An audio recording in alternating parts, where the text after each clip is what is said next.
Приветствую всех на прекрасных Лофотеновых островах. Это Норвегия, Заполярье, где прямо сейчас мы вместе с вами будем разбираться, как же изменился Macan 2021. Сейчас вы видите перед собой максимальную топовую комплектацию Macan GTS, и надеюсь, вы оцените новый цвет, который называется Python Green. Если посмотрите на переднюю часть автомобиля, то очевидно, что здесь появилась черная тема, здесь мощные воздухозаборники, и вот эта вот передняя часть автомобиля значительно обновилась и делает его более современным, ну я бы сказал, более модным. Боковые накладки у GTS глянцевые, сзади такой же мощный черный диффузор, который как бы визуально делает автомобиль шире, мощнее и спортивнее. По крайней мере, так считают маркетологи. Я же считаю, что Porsche Macan, он всегда был отличным вариантом. И если бы мне нужно было выбирать Macan или Cayenne, я бы точно остановился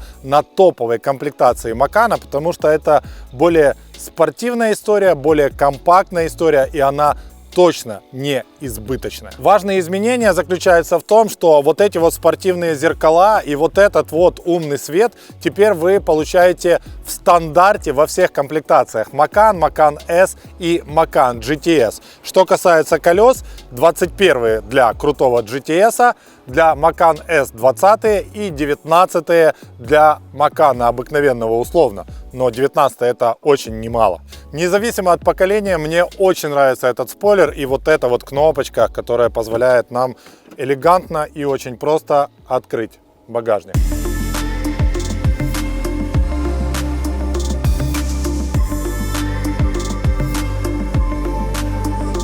Macan мы тестируем в каком-то невероятном месте.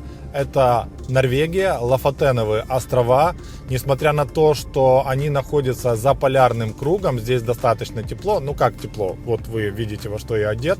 Температура сейчас в августе плюс 10 градусов. И это все благодаря теплому течению, которое называется Gulfstream. И, кстати, вот рядом с этими Лофотеновыми островами, ну буквально вот там, через дорогу в море, можно наблюдать вот те самые гигантские водовороты, о которых писал Эдгар По, но, правда, он немного драматизировал и преувеличивал, писал о том, что вот эти водовороты могут затаскивать в себя целые суда, топить их, и никто никогда от них не спасется.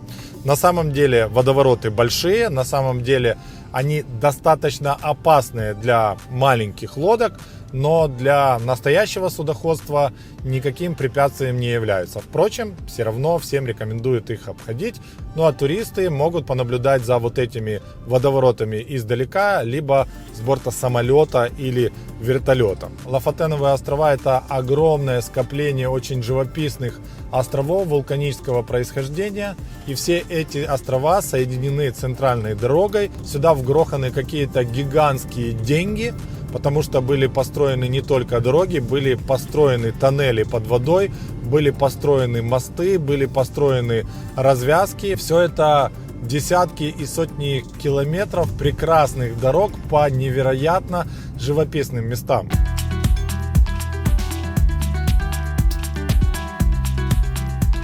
Окей, что мы получили внутри обновленного Macan? Я думаю, что первое, что бросается в глаза, это у нас новый спортивный руль от 911 и, конечно же, центральная консоль и ручка переключения передач. Это не только вопрос дизайнерских изменений, это, конечно же, появление сенсорных кнопок и огромного сенсорного блока, который, конечно же, выглядит очень эффектно, который выглядит футуристично и, естественно, помогает продавать эти автомобили, потому что машина внутри выглядит гораздо более премиально, чем с обычными аналоговыми кнопками. Надо сказать, что я всегда критикую вот эти вот сенсорные кнопки, потому что в 95% случаев они без обратной связи, а в Porsche с обратной. И здесь используются очень дорогие сенсоры. И когда я нажимаю, например, кнопку регулировки амортизаторов, у меня есть обратная связь. Я слышу, как прогибается этот сенсор. У меня есть звуковой щелчок. И также у меня есть диодная подсветка, которая говорит, что сейчас ты включил режим спорт или спорт плюс, или ты перешел в режим комфорт. В общем, на Porsche вот эти вот сенсорные кнопки выглядят очень конкурентоспособными на фоне аналоговых. По крайней мере, это одно из лучших решений, которые я видел за последнее время. Еще одна хорошая новость для любителей Porsche. Вот эти вот аналоговые часики теперь это стандартная комплектация как для Macan, так и для Macan S и, естественно, для Macan GTS. Что отдельно от других получает GTS, ведь это топ-модель марки. Ну, во-первых, мы получаем карбоновый пакет. Вы видите на центральной консоли вот эти вот вставки, это настоящий карбон. Он выглядит очень качественно, а самое главное, я не ощущаю избытка вот этого вот карбона, потому что очень часто ты садишься в автомобиль тюнячку, а там вот этот самый карбон буквально вырывает тебе глаза и капает с потолка. То же самое можно сказать про некоторые итальянские спорткары, которые просто избыточны в своей карбоновой мощи. Щиток приборов у нас, кстати, не изменился. Я ожидал, что, возможно, мы получим графический дисплей, как у Тайкана, но, видимо, Macan получит такой щиток приборов, когда он тоже станет электрической моделью. И у меня есть такое ощущение, что, возможно, обновленный Taycan – это конец эволюции этой ветки, когда мы говорим про моторы с ДВС, а может быть и нет. А может быть Porsche дотянет еще со следующей генерацией Macan и уж потом будет думать что-то про электрическую версию. Пока никто об этом точно не знает.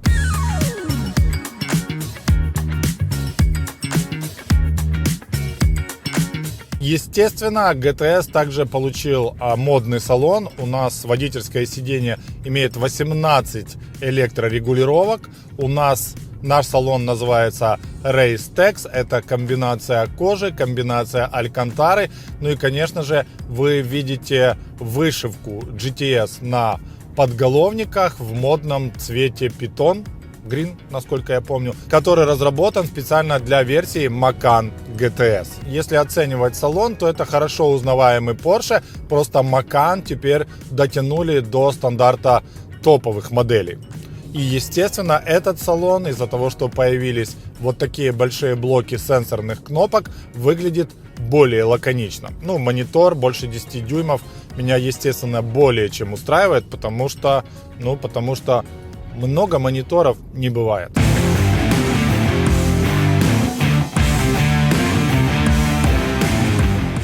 Теперь давайте поговорим о технике. На этом тесте мне удалось поездить на всех трех версиях. Базовая Macan, потом Macan S и Macan GTS. Последние две модели имеют мотор 2.9, битурбо, V6. И этот мотор стал более мощным, более производительным, благодаря чему машины поехали быстрее. Что касается базового Macan, то там стоит рядная двухлитровая четверка с турбиной. И, естественно, там тоже все стало быстрее и мощнее, потому что в каждой генерации от Porsche этого ждут. И когда вы обновляете автомобиль, вы также должны показать, что вы поработали над динамическими характеристиками, вы поработали над мощностью автомобиля. GTS стал быстрее на 0,4 секунды, Macan S на полсекунды сразу и обычный стандартный Macan на 0,3 секунды. При этом все автомобили, как я уже говорил, приросли мощностью. Что это означает в секундах? В секундах это означает, что GTS, на котором я еду, набирает до сотни за 4,3 секунды. Macan S, на котором я катался вчера, набирает до сотни за 4,6. И Macan обыкновенный Vulgaris набирает до сотни за 6,2 секунды. На нем я тоже покатался. Вы знаете, я думал, что машина будет похожа на мертвячину, но на самом деле нет. На самом деле нет. Машина очень резвая, задорная, веселая. И самое главное, я надеюсь, она не напугает женскую аудиторию. Вернее, я точно знаю, что не пугает женскую аудиторию. А это для модели Macan очень и очень важно. Но об этом чуть позднее. Мощность обычного Macan 265 лошадиных сил и крутящий момент 400 ньютонов. Macan S это 380 и 520 ньютонов соответственно. Ну и разумеется Porsche GTS, 440 лошадиных сил и 550 ньютонов крутящего момента. Для всех версий Макана, естественно, предлагается фирменная коробка передач с двумя сцеплениями ПДК. Она семиступенчатая. И работает она просто отлично. И вы знаете, вот эта мощь, этот крутящий момент, он ощущается. Машина очень быстрая. Я даже не знаю, как часто я бы пользовался вот этой опцией Drive Mode, когда ты на 20 секунд получаешь буст, и машина выдает вообще все, что только можно.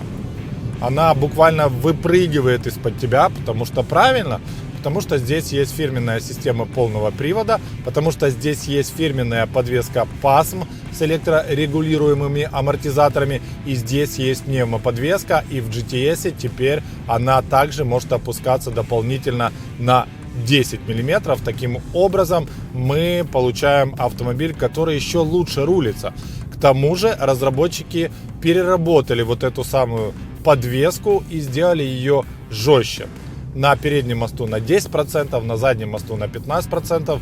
Не суть важно.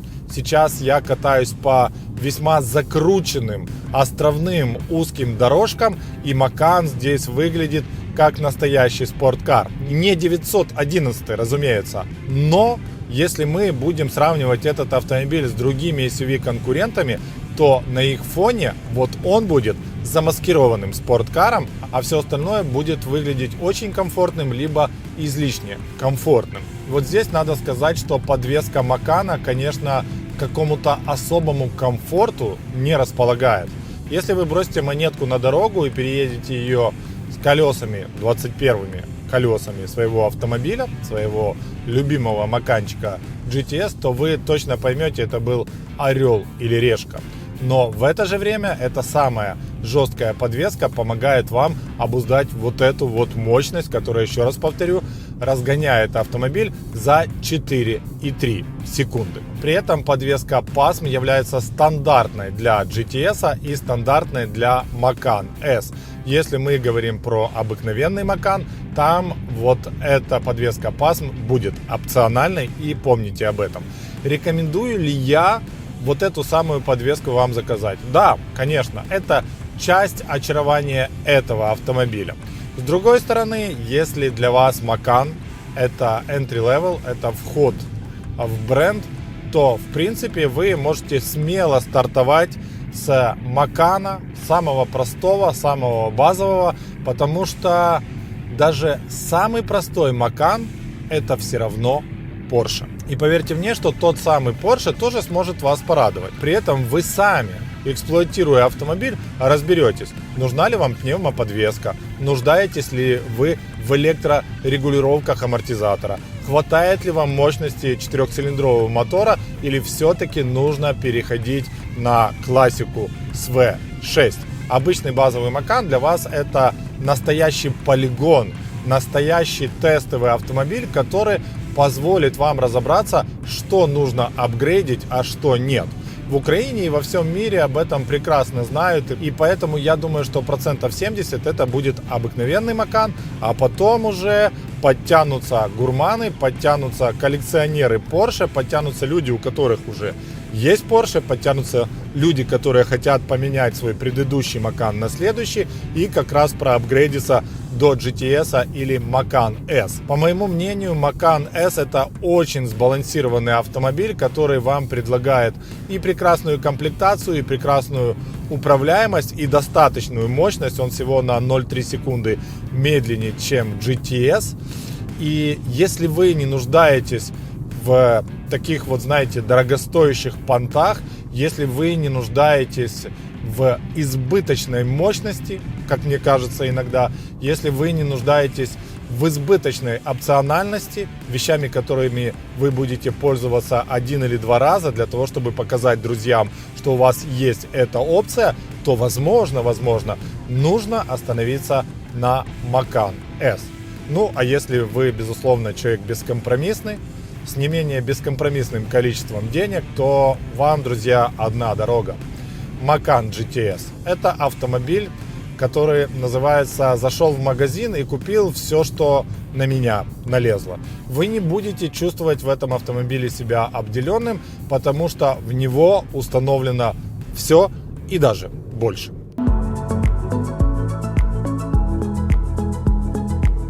Второй ряд сидений Макана — это, конечно же, вам не какой-то большой роскошный SUV, где вы абсолютно спокойно можете поместиться с ростом 1,90 м. Для меня это ожидаемая история.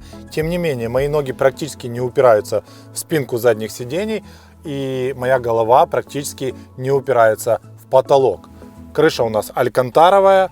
Сиденья у нас выглядят очень и очень неплохо. Конечно, хотелось бы, чтобы я это сиденье мог придвинуть, отодвинуть, отрегулировать спинку сидений, но нет. Помните о том, что Macan — это замаскированный спорткар, и тогда многое для вас будет объяснено. Хороший подлокотник, подогрев задних сидений и регулировка температуры для пассажиров второго ряда.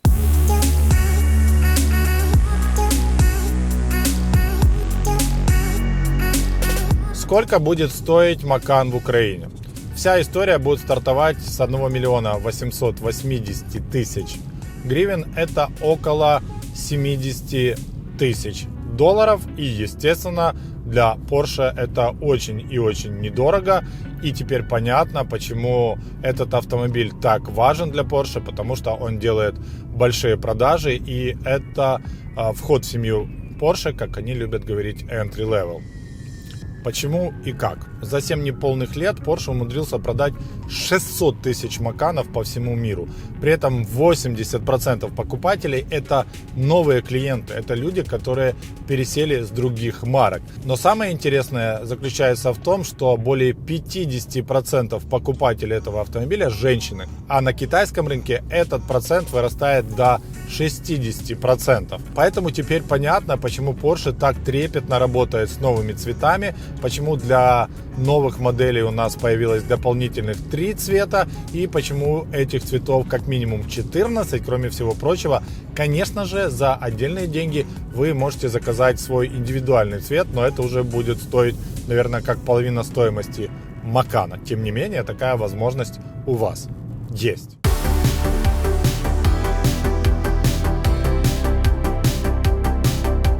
Какой автомобиль подошел бы женщине? Давайте не будем никого обвинять в сексизме, но у меня есть четкое ощущение, что без хорошей спортивной подготовки Macan GTS не нужен. Я больше скажу, мужчине без хорошей спортивной подготовки этот автомобиль тоже не нужен, потому что он не сможет использовать весь тот потенциал, который предлагается. Да, по прямой, нажав на педаль газа, вы получите искомые 4,3 секунды, но ведь в Porsche дело не в этом. В Porsche дело в том, как этот автомобиль умеет проходить связки поворотов. Относительно женщин, я думаю, что они этого и не скрывают. Они покупают автомобили из-за хорошего цвета, из-за того, что это престижный и дорогой бренд, ну и потому что эта машина что-то рассказывает о ее владелице. При этом женщинам гораздо менее важно, какая мощность под капотом автомобиля. 4,6 секунды или 4,3 секунды или даже 6,2 секунды. Главное, чтобы автомобиль на дороге был надежным, главное, чтобы автомобиль на дороге был понятным, ну и, естественно, иногда важно, чтобы этот автомобиль мог нормально стартануть со светофора. 6,2 секунды, давайте не будем снобами, это тоже очень и очень неплохо. А если говорить о 4,6 Macan S, то это прям сильно здорово. Поэтому мое мнение, базовый Macan — это отличная история, ну плюс можете докупить каких-то интересных плюшек, которые с удовольствием вам предложит компания Porsche. Вы смотрели программу «Две лошадиные силы», с вами был Рауль. Ну и конечно же, расскажите в комментариях, понравился ли вам обновленный Porsche Macan.